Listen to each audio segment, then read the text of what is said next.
Hi everyone, and welcome back to Big Little Mia. If this is your first time seeing me, welcome. Please at least watch All the Moves Part 1. You don't have to go all the way back to meet Mia, just so you can get the landscape of what we're talking about today. Today is All the Moves Part 2, Dos, De, because she's becoming a polyglot puss. Anyway. And we will be talking about the East Coast edition. Before we start, get your beveraginos. I have coffee and my chlorophyll water because all baddies have gut health issues, including myself. I don't want to talk about it. But let's get into our fifth theme of the day. Today we're giving Supermodel Goes on a Go-See. You know, like I got my book and I'm like, hi, I'm ready to get booked, you know?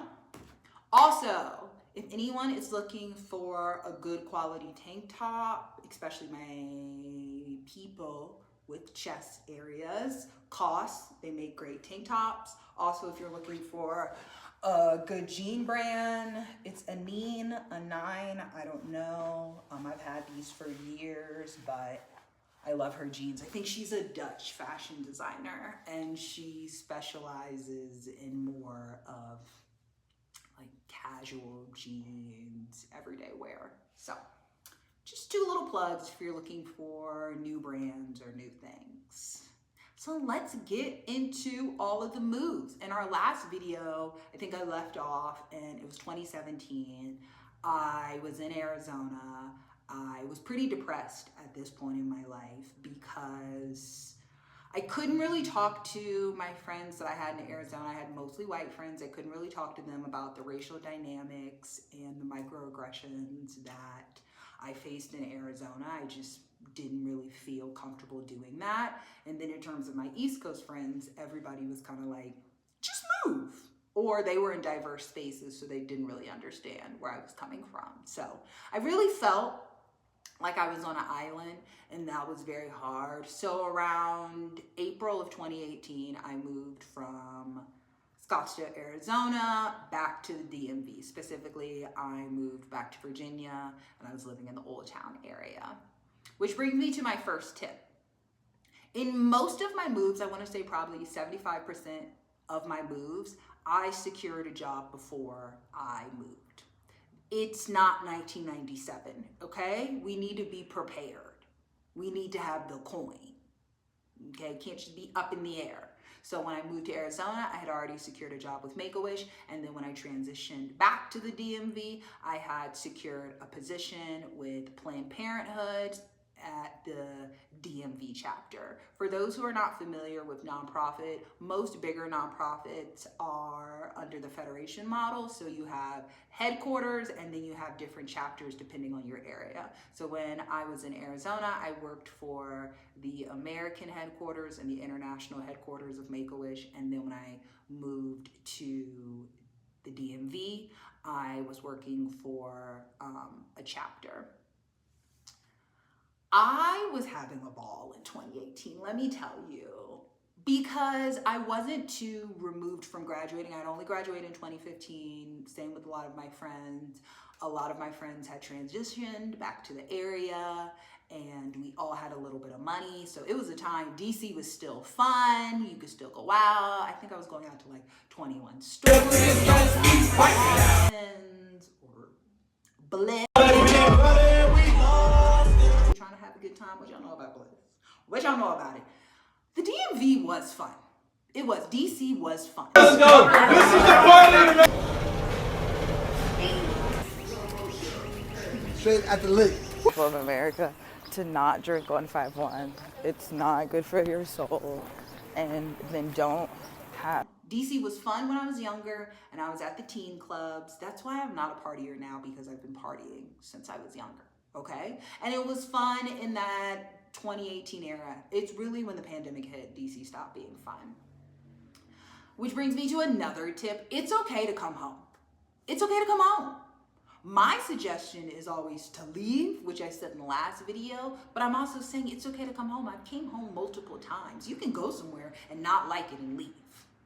It's your prerogative. It's your life. You can do, once you realize you can do whatever the fuck you want, life becomes so much easier, okay? You're allowed to go home. I just suggest that you leave. That's all. But there's always caveats of moving home. So it was so nice to be around, you know, a lot of my childhood friends, a lot of my best friends, being down the road from my family, but also to the flings. The flings were still there. I'm a hard hitter. Yeah, I'm light skinned, but I'm still a dark nigga. The exes are still there. The exes were, and the only thing about going back to your hometown is, unfortunately, they don't see the new version of yourself. They really only see the version that they knew of you. Okay? So that also kind of keeps you in the twilight zone, because the minute that I transitioned back, it was like I was 16 and, you know, I'm like sneaking over to my ex's house without telling my friends, or like, why? Why am I doing that? So at that point, I kind of knew that the DMV was never going to be forever. I always knew that. But the main reason why I moved home is I had been in secondary cities, and I knew I had wanted to move to New York, because when I was in Arizona, I was going back and forth, and I knew I wanted to move there at that point. But I just wanted to make sure that city life, like city life, was for me. So I just moved back to the DMV, got a little taste of that, hung out with my family a lot, hung out with my best friends a lot, fought with my ex a lot, and transitioned on. And that was for the best. Okay, that was for the best. That was for the best, because that was a heavy drinking period in my life too. That was heavy. Because again, it was like a reunion. So we were linking up, like, again, all my childhood best friends were coming over. Like, we were having I was living La Vida Loca. And the East Coast, at that period of time, that was my first time interracial dating, which is a whole other thing that I think I'm going to make a video on, because I am very familiar with interracial dating. And, you know, I just came from Arizona, and I didn't feel beautiful, and I didn't feel attractive, and I felt like I was in that younger child version of myself in those white spaces, and just knowing that, like, people weren't going to look at me, or people weren't going to think I was beautiful. And then I moved back to the East Coast, and it was like, and I was like, oh, me? I was cute. I knew I had haters. Anyway.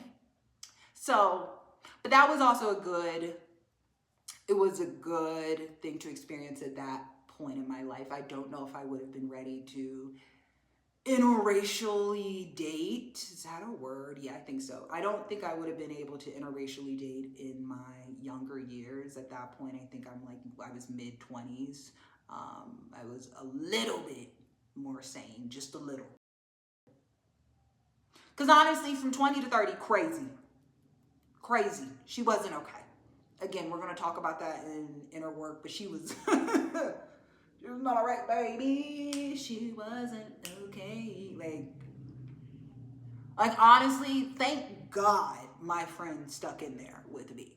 Well, I probably wasn't that bad, because I still have some friends from like middle school. I have friends from every stage of my life, and I really appreciate that. So maybe I wasn't that crazy, but I was crazy. My exes know I was crazy. They know I was crazy. They were like, this bitch is crazy. And I was like, maybe.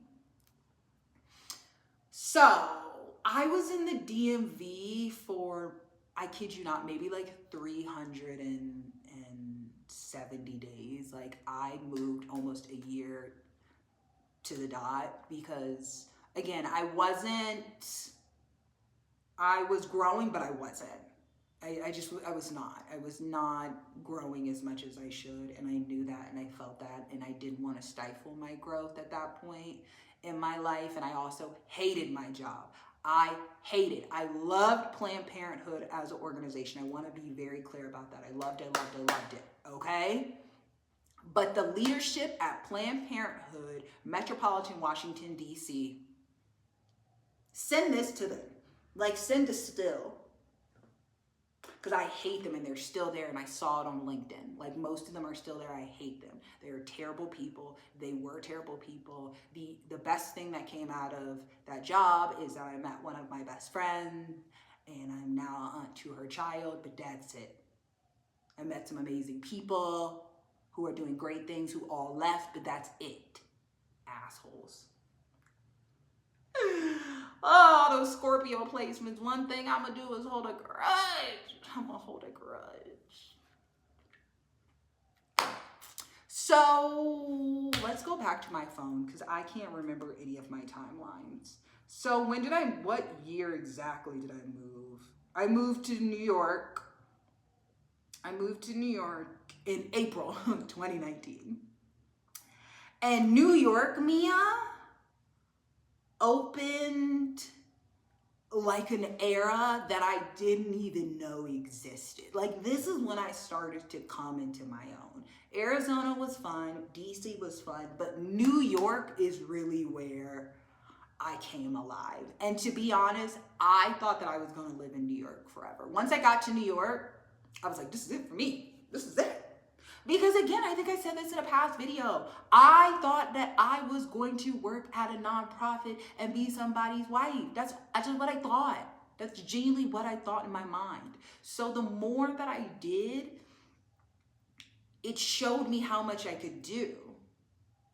I think it makes sense. But I continuously was proving to myself, oh, I can do this, or oh, I can be this, or oh, I can try this. And I just wanted to continue. Now looking back, I can understand why a good amount of my relationships didn't work, because I was one type of woman when they met me, and then usually I grew. And I think sometimes for men that can be difficult. They like you as that version. They don't want this version. And I was always growing and always moving to the next version. And I don't think the people that I was dating at that time could really understand, fathom, and support that growth. So I said, bye, to the left. Like, you're not stifling my growth, bitch. Yeah. So I got to New York. At that time, I got a director position at the American Heart Association, New York chapter. Another terrible job, to be honest. Another terrible job. But I had a great team. I had a stupid ass boss, though. A stupid ass boss, and a stupid ass VP, and a stupid ass head of development. So those 3 levels, it was like dumb, dumb, and dumber. And I know 2 of the levels are still there, so then send this to them too. Sorry. Another tip. Be very wary of what career field you pick. Be very wary. I'm still in nonprofit. I love nonprofit, but nonprofit as a Black woman, I could write a novel. I could write a memoir. It's just such a crazy experience dealing with, and I've always been in development, which is fundraising, I always thought, this is a very fundraising phrase, but I don't care. Money moves the mission. So that's where I wanted to be also too. I like money. I like rich men. I like money. I like expensive things. I don't know what to tell you. So that's always kind of been my area. But as a Black woman, it has been very difficult. As I've climbed the ranks, as I've moved through organizations, it's always been very difficult. And I do think that they want a lot of followers. They don't want leaders. So, and ain't nobody over here a follower, so. Anyway, I love New York. New York was so fun. New York was one of the best times of my life. And it was nice to be in New York because I had built-in friends. So I did not have to create that community all over from scratch. So, I'm out, I'm going to clubs, I'm going to museums. Like it awoke something in me that I never knew existed. And I'm so happy that I took that leap in my life. But New York is hard. Baby, New York is difficult, okay? I found my place on Craigslist. And then I interviewed for that apartment. because that's what you have to do in New York. Finding an apartment is like finding a job. You have to interview. There might be different rounds. Sometimes you have to send in a resume. It's the craziest thing I've ever seen in my life. In most places, you just go to an apartment building and call it a day. But in New York, it's a whole process. And in New York, we'll beat you up. I'm thankful that I am from a metropolitan area, but New York will literally jump you. Like, the amount of times that I cried in Prospect Park, Central Park, any park, I loved crying in parks at New York because you just have to get it out. You got to get it out. And New York, it's just from public transportation to organizing every plan. Every time you go somewhere, it's like, okay, I have to be there at 4. Okay, so to get there at 4, I have to get ready by 1. So to get ready by 1, I have to leave my workout. Like, it's just all of these steps, and when's the train coming, and where is it going to be delayed, and where is it just is so much. And that's why, truthfully, now it's hard for me to go back. I loved it when I was living there, but it's very hard for me to go back because of the simplicity of kind of my life now or the other places that I lived. But I love New York. It has the best food. Also, New Yorkers are not mean. New Yorkers are real and busy. You want to know who are mean? People from Philly, which is the next place I moved, but we'll get there. I told my mom verbatim, there's no way that I'm ever leaving New York unless something big happens. And I have a powerful tongue because a year later the pandemic hit. And that was the craziest experience of my life, okay? I had gone to LA and with one of my best friends that February, like 2 days after we left LA, they found COVID in LA. We were like, holy shit. But I like went back to New York, and then I want to say like a week later, my boss kind of like wrapped us up, like got us around and was like, okay, we're gonna go home for 2 weeks and just kind of see how this goes. First of all, that job never even let us work from home. So I said, oh, this is big. This is big. And you know what I did? I booked a train ticket to DC, and my boss was like, why would you do that? We're gonna be back in 2 weeks. We never went back. The next time I went back to that job is when I quit. That's how remote we were. But I did. And you want to know why I went home? You want to know why I booked a train ticket about 3 hours after I found that out? I watch movie patterns, and I Am Legend. That's all I could think about. That's all that I could think about. I said, I'm not Will Smith. I'm not built for this, okay? I don't come from a military family. I'm not going to be able to get out of the city. I'm leaving. So I left New York. I only left New York for like, I think 3 months. But then I was like, ooh, I'm still paying this rent. So I'm going to go back. And being in New York City during the pandemic was one of the craziest experiences of my life. Seeing an empty New York City, I have some photos, I'll put some photos, but seeing an empty New York City was so insane. It was so crazy. But again, once the pandemic hit, that's when I started assessing my environment again. I said, okay, do I want to stay here? What do I want to do? Do I want to go somewhere different? Do I want to explore somewhere different? Like, what do I want to do? As I said in the last video, it's okay to assess your environment. And at that time, it no longer started to work for me.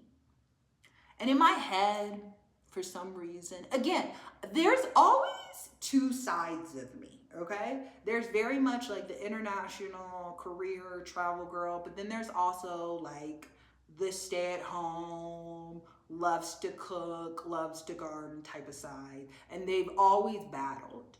And I think once the pandemic hit, I got fearful. You know, I had been chasing my dreams, and I'd been living this big life in New York and doing these big things. I mean, I was working with these huge corporations, like Citibank was one of my clients. Like, I would constantly be at their office. Like, I fucking ran the shit. Like, why? Nobody knows. But I had been doing that for so long, and when the pandemic hit, I was like, whoa, like, I need to think about what I really want.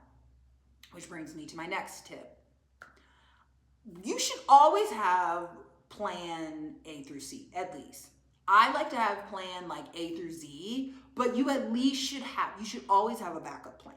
Always have a backup plan. Yes, you can have one plan and fully go hardcore balls to the wall, do it, but there needs to be a backup plan. And once the pandemic hit, my backup plan started to pop in my head. And my backup plan, for some reason, I always wanted to move to Philly. I don't know why. Everybody was like, for what? Like, why would you want to move to Philly? I said, why not? I had went one time with my mom. I really enjoyed it. It was between New York and DC. It was like perfect. So December 2020, I let go of my apartment, and again, I came back home because it's okay to come back home. I came back home. I quit my job. It was like a random January. I said, Mom, I'm gonna quit my job. My mom was like, you do what? Why are you gonna do that? I really wanted to document this moment. I'm really trying to work on documenting moments more in my life. Because I really like to go back and like look at it, but like I quit my American Heart Association job. Like, I'm so oh my God. I'm so happy and I'm so proud of myself, and I feel liberated, and I'm always the responsible girl, and I'm always making sure that I do the right thing and make the right decision. And where the fuck has that gotten me? I just don't feel like it got me anywhere, and I'm just right now making a decision for me, and I don't know what the fuck I'm gonna do now. And I've never been this way. I'm never this girl that's like, oh my God, I don't have a plan. But like what last year taught me that like no matter what plan you have, you're gonna be on whatever path or direction that you're supposed to be in, or God's supposed to put you in, or whatever. So I just felt in my heart and soul that God was directing me to do this. So I did it. And I'm just gonna have to think positively, and I'm just gonna have to work my ass off, and I'm just gonna have to try as hard as possible. But this is what was right for me, and this is what I needed to do, and this is what I decided to do. So. I remember I was in Arizona with my best friend. We had like gone on some sort of trip. I don't really remember why. Well, I had gone to Arizona, and then I was going to Denver for some reason, and he just met me there. And when I was in Denver, I decided I was going to quit my job. My mom was like, what are you talking about? I'm like, I don't know. And one thing that's always kind of guided me in this light is my gut and my intuition. Sometimes you just have to follow. Sometimes you just know. And in this instance, I was so unhappy with that job. I didn't feel like it aligned with my career pattern, growth, etc. And at that point, I felt like they were doing things that were unethical. And I just decided to make my exit before it got worse. And I was unemployed for maybe 3 months, 4 months. And baby, being unemployed in a pandemic was crazy. I had nothing but time to think about my life. Today is day 5 of unemployment.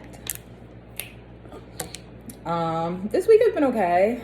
I definitely have a lot of on and off emotions about everything. I definitely still feel like I did the right decision for me, but at the same time, it still is nerve-wracking. I'm interviewing, I'm applying. I mean, I really don't. I'm not used to this. I've never not, probably since I was like 15, 16, 17, besides school, I've never not really had a job. So I don't really know the concept of not really having structure, working for yourself. Like I've been working on Mood Mail and putting more energy and effort into that since I have time, and I still have been interviewing, but it's a weird time, you know what I mean? I think not only am I going through stuff, everybody's kind of going through stuff, and I'm usually the one that's like always really there for everybody, and right now I just really have to focus on myself and take time for myself. And I feel bad, but at the end of the time I shouldn't feel bad for taking time for myself, but at the same time I need a job. Really hard time, and I'm going through so much change, and Hello, and welcome to another episode of Unemployed in My Car. Oh. And what I was doing, what was going on. Oh, I completely forgot to mention that during the pandemic, I started my business, Mood Mail. I started at Mood Mail in 2020, and it allowed me to have more time to work on that, but also, like, what do I really want? And essentially, while being in a bedroom at my mom's townhouse, I realized that I wanted to move to Philadelphia and kind of slow down a little bit after everything that was going on, which makes sense. The world was crazy. Think about 2020. Think about 2020 and 2021, craziest times of our lives, right? So in 2021, I decided to move to Philadelphia. I had gotten a brand new job, thankfully, a fully remote job, because that was another thing that I kind of figured out in my life, is that I wanted to be fully remote. I wanted to have flexibility, so I found a remote job and I moved to Philadelphia. And I love Philadelphia. Philadelphia has such a soft spot in my heart. Like, that is my city. But you want to talk about mean people? People from Philly! Oh, Philly people mean. Why y'all so mean? Why are y'all so mean? What's going on? What's going on? But Philadelphia does not get a lot of credit, okay? Philadelphia has a great food scene. It's close to a lot of major cities. I loved it. I was able to run up to New York all the time to see my friends. I was able to come home. I hosted holidays. Like, Philadelphia was a beautiful time in my life. I also got into the most serious relationship of my life in Philadelphia, which I genuinely said. I said earlier, kind of like, oh, I thought I was going to marry my high school boyfriend. No, this was the boyfriend. This was, I said, oh, we're getting married. Like, this is it. Like, we're getting married. I was going to change my religion. I had given up beef. I'm still fucking bitter. I'm sorry. I'm bitter. I gave up steak and burgers before I had a ring. And he still didn't get together. I'm still triggered because, to be honest, that relationship didn't end that long ago, so I'm still triggered. And it did kind of cast a dark cloud over my Philadelphia area, which still makes me sad to this day. But I would say never let a relationship hold you back from who you're supposed to be. Never. When I was in Philadelphia, I transitioned my career. Again, I assessed my life. You have to consistently assess your life. You have to. Okay? You just have to. I assessed my life. I pivoted to a different career field. I went into tech, which I hate tech. Tech isn't real. I just want to let y'all know. Between working in tech and dating tech bros, tech is not real. Tech's not real. Also, too, side note, this AI that you guys are obsessed with, AI, Claude Chat. First of all, men made that. So why are we putting our full reliance on something that a man made?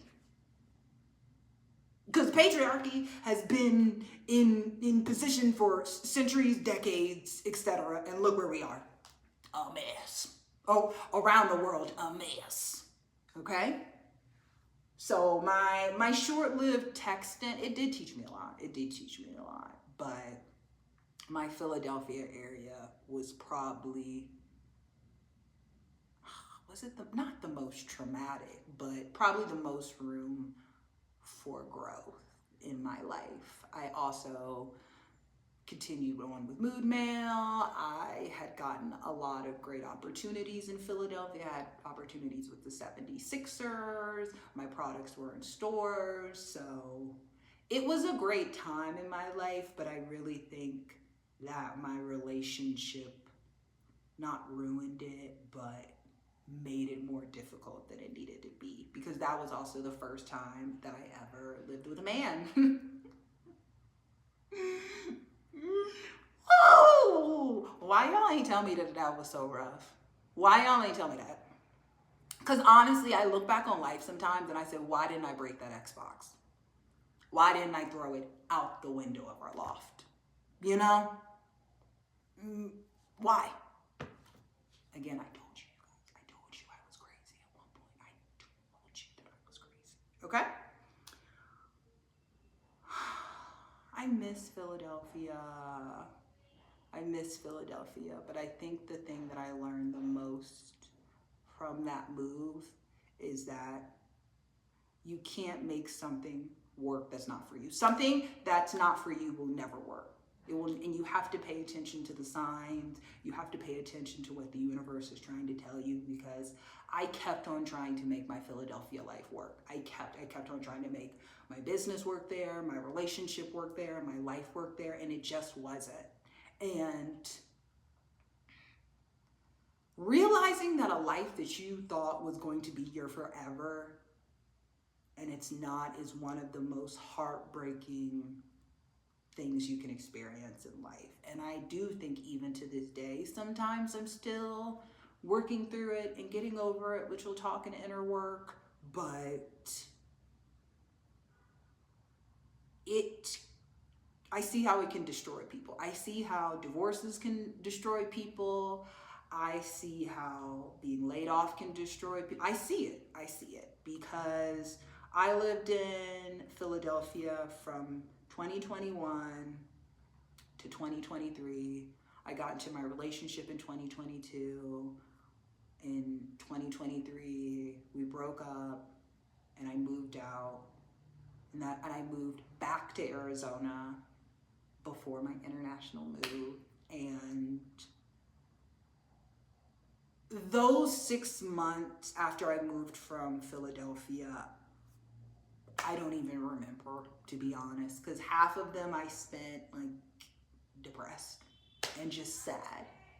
But it wasn't because of my environment, it's because of my breakup, the things that I went through in that relationship, etc. And I would also say, for anyone who is dealing with any sort of loss in life, you really have to take that time to heal and move forward.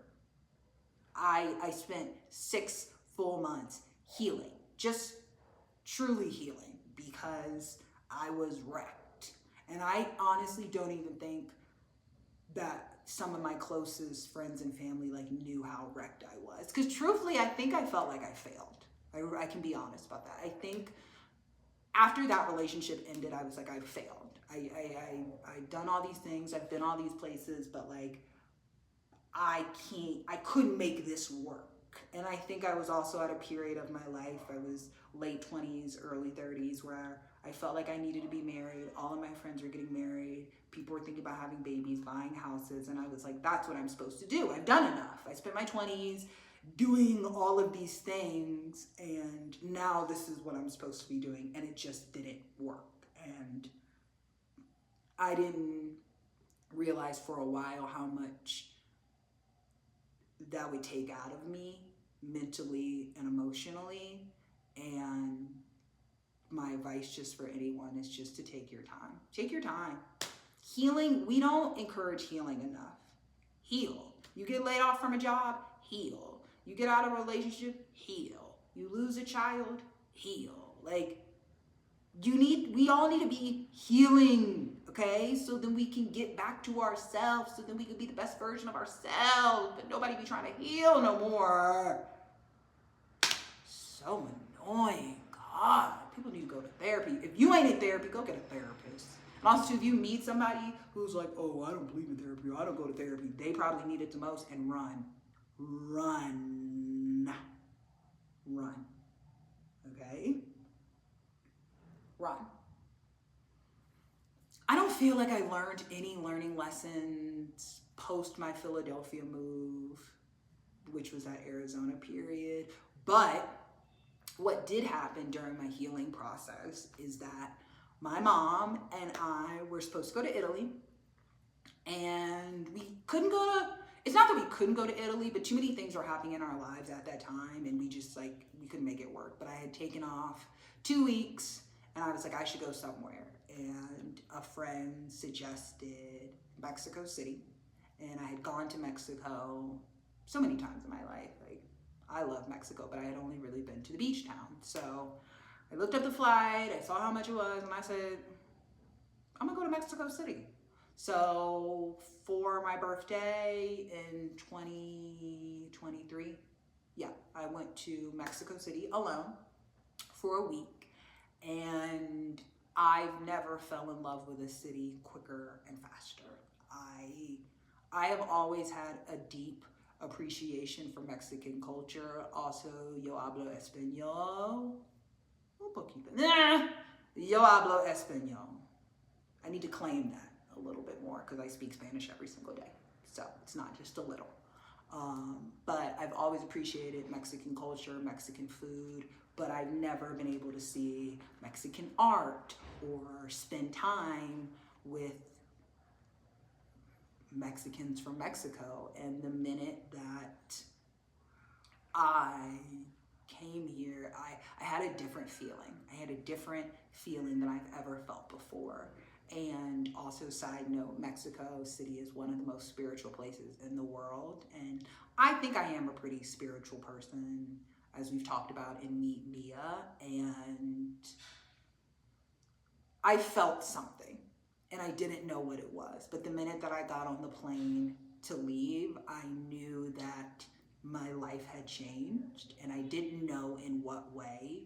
And I would have never predicted in 2026 I'd be sitting in front of a camera telling you that like this is the decision that I made. But I think everything happens for a reason, and Mexico City, that birthday trip to Mexico City changed the trajectory of my entire life.